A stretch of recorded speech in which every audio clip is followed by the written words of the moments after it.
Itinaas na ni Pope Leo XIV ang ranggo ng Holy Rosary Parish o Pisamban Maragul sa Angeles City, Pampanga bilang isang minor basilica.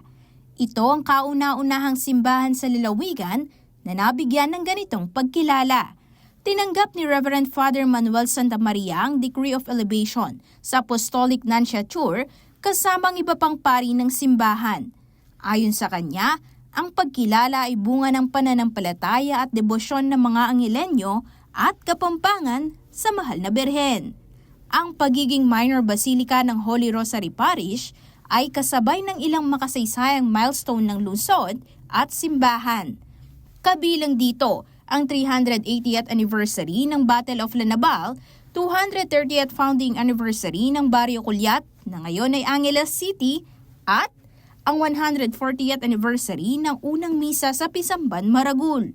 Samantala, wala pang inilalabas na petsa ang pamunuan ng Holy Rosary kung kailan isasagawa ang opisyal na solemn declaration. Kasama si Raymond Tasoy, Isel Fernando, CLTV 36 News.